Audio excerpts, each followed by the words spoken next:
a new wind is blowing across Africa, a wind carrying the seeds of change and transformation. It rustles through the tall grasses of the savannah, a tangible sign of a shifting paradigm, a wind of self-determination. It's a breeze that carries the scent of freedom and the promise of a future defined by Africans, for Africans. The Ugandan flag, a symbol of national pride, waves proudly, catching this wind of change. It whispers through the corridors of power, echoing in the halls where decisions are made and destinies are shaped. The very foundations of governance are feeling the tremors of this new era. Carrying a powerful message, Africa will define its own destiny.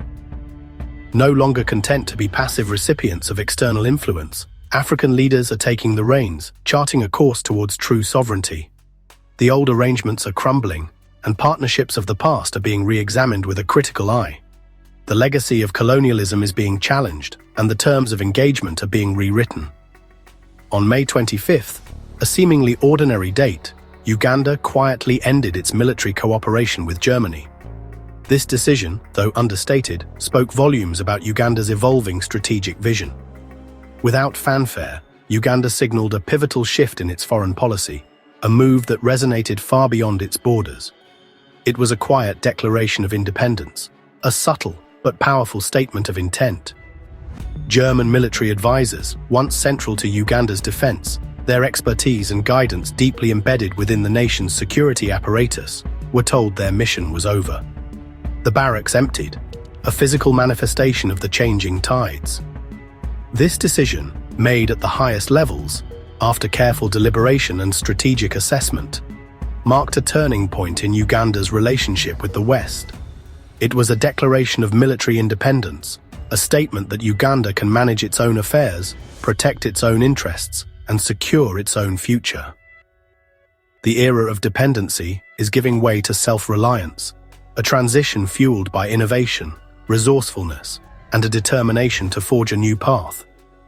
This act reverberates beyond Uganda and Germany, connecting to a larger narrative across Africa, a continent undergoing a profound transformation. Nations are re-evaluating alliances and asserting strategic autonomy, seeking partnerships that align with their own aspirations and priorities. The quiet departure of German forces is more than a diplomatic footnote. It's a symbol of a larger shift in power dynamics. It's a chapter in Africa's story of self-determination, a testament to the continent's unwavering spirit and its commitment to shaping its own destiny. The continent is finding its voice, demanding to be heard on its own terms, asserting its agency on the global stage. The world is being asked to listen, not to loud declarations, not to sensational headlines, but to quiet, firm actions reshaping Africa, to the subtle yet profound changes that are transforming the continent from within. This is not a story of rebellion, but of awakening, a continent shaking off the shackles of the past and embracing a future filled with promise. The end of an era defined by external guidance, by imposed structures and foreign agendas, marks the dawn of one defined by internal strength, by homegrown solutions and a deep-seated belief in the continent's own potential. Africa is stepping forward, ready to shape its own future, to write its own story, and to take its rightful place on the world stage. To truly understand the nuances behind Uganda's recent decision, we must delve into the past and look back at the historical context that has shaped its relationship with Germany. It's a story of shifting dynamics and evolving priorities. Germany's involvement in East Africa began during the colonial era, marking the start of a complex and often fraught interaction between the two regions. This period laid the foundation for future engagements, both positive and negative. This initial foray set a pattern of European influence that would resonate for decades to come, impacting Uganda's political and economic landscape. After achieving independence in 1962, Uganda embarked on a new chapter, seeking to define its own path on the global stage. Uganda's relationship with Germany underwent a significant transformation, shifting from colonial ties to a focus on development aid and cooperation. This evolved further, expanding into a security partnership aimed at addressing shared challenges and promoting regional stability. Over time, Germany became a major donor, channeling substantial resources into various sectors of the Ugandan economy. These funds were instrumental in funding critical infrastructure projects, such as roads, bridges, and other essential public works. Germany also played a key role in training Ugandan soldiers, enhancing their capabilities and contributing to the country's defense capacity. However, this reliance on aid also fostered a sense of dependency, potentially hindering Uganda's long-term self-sufficiency. This dynamic inevitably positioned Germany as the senior partner, wielding considerable influence, while Uganda remained largely a recipient of assistance. As the years progressed, military cooperation deepened, solidifying the ties between the two nations' armed forces. This increasingly tied Uganda into broader Western security frameworks, aligning its defense strategies with those of its international partners.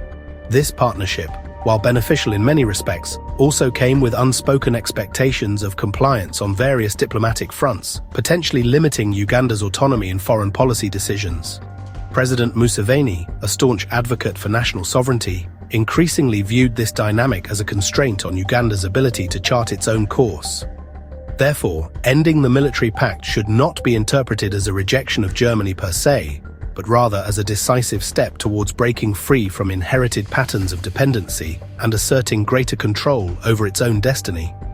Uganda is now firmly asserting that its security is, first and foremost, a Ugandan responsibility, signaling a shift towards a more self-reliant and independent approach to national defense. Germany's influence in Africa is built on development, diplomacy, and defense. Unlike France or the US, Germany uses economic leverage and soft power. It provides development aid and military training, aiming to professionalize African forces. But this model has faced scrutiny. African leaders argue it perpetuates dependency.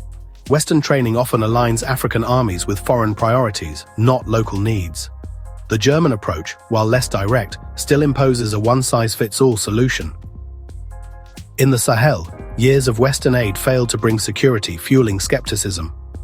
Many now see these missions as more about maintaining Western influence than fostering real peace. Uganda's move is a preemptive rejection of a model that has shown its limits. It's a call for genuine autonomy in African security. Uganda's announcement was a masterclass in understated defiance. No press conferences, no drama, just a clear message. The German military mission was over. President Museveni, a champion of Pan-Africanism, led this pivot. He argued Uganda's military is now strong enough to manage its own defense. The decision was also a response to Western criticism of Uganda's domestic policies. Kampala saw this as unacceptable interference. Ending the agreement signaled that partnership must be based on mutual respect, not conditions. Uganda drew a line: security cooperation cannot dictate domestic policy. This was a bold move to reclaim autonomy. Uganda's decision is part of a wave sweeping Africa, especially in the Sahel. Burkina Faso, Mali, and Niger have also severed military ties with Western powers. These nations, frustrated by failed security models, are reclaiming sovereignty. While the Sahelian breaks were abrupt, Uganda's was diplomatic, but the motivation is the same. Leaders are rejecting neo-colonial relationships and forming new alliances, like the Alliance of Sahel States. The movement is a rejection of the post-colonial order and foreign military presence. Many are turning to partners like Russia and Turkey, seeking non-interference. Uganda's action adds weight to this continental trend. The push for military autonomy is now Pan-African. Africa is collectively deciding the era of passive dependency is over. The old order, where Western nations set Africa's agenda, is unraveling. For generations, African security was managed from abroad, creating dependency. Now, a renewed Pan-Africanism is fueling a push for autonomy. Leaders argue Africa has the resources and will to manage its own affairs. The narrative is shifting from crisis to capability. This movement is also about reclaiming control over natural resources. Military independence signals a desire for economic sovereignty. Severing security ties is a step toward rewriting global trade rules on fairer terms. Ultimately, it's about dignity and demanding a seat at the table as equals. Africa is taking its rightful place as master of its own future. The global reaction to Uganda's move revealed a stark divide. Western media treated it as a minor event, barely covering the story. This silence reflects reluctance to acknowledge Africa's growing agency. The quiet, competent assertion of sovereignty doesn't fit old narratives of crisis. In Africa, the story resonated, seen as a courageous step towards self-determination. African media and intellectuals celebrated it as a model for others. Social media buzzed with pride and empowerment. The contrast highlights Africa's growing confidence. The continent is telling its own stories, setting its own agenda. The days of waiting for Western validation are over.